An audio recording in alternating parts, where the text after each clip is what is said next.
বাংলাদেশের এক নম্বর সমস্যা হইল দুর্নীতি। একদিকে সাধারণ মানুষ সন্তানের মুখে খাবার তুলে দিতে হিমশিম খাইতেছে, আরেকদিকে দুর্নীতিবাজরা রাষ্ট্রের কোটি কোটি টাকা লুটপাট করতেছে।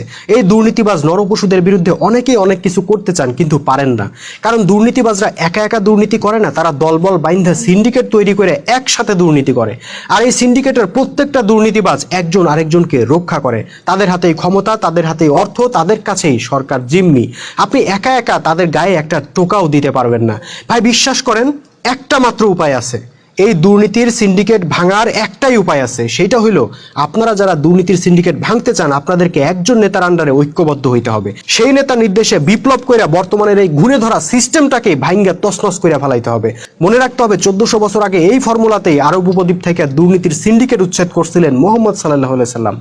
মক্কার আবু জাহেল, উতবা, সাইবা, আবু লাহাব, আবু সুফিয়ান এরা আজকের মতোই একটা সিন্ডিকেট ছিল। এরা মানুষকে মানুষ মনে করতো না। বেলাল, আম্মার, খাব্বাবরা যখন ধুকে ধুকে মরতেছিল, এই দুর্নীতিবাজরা তখন লম্বা জব্বা গায়ে দিয়া মক্কার রাস্তায় ফুটানি দেখায় বেড়াইতো।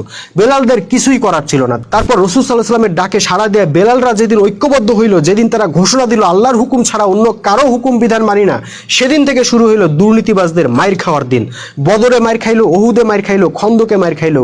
মাইর খাইতে খাইতে দুর্নীতিবাজরা তারের মতো সোজা হয়ে গেছে। ভাই, আজকের যুগেও সেই মোমেন্ট বাহিনী লাগবে, সেই কর্মসূচি লাগবে, নইলে কিচ্ছু করতে পারবেন না।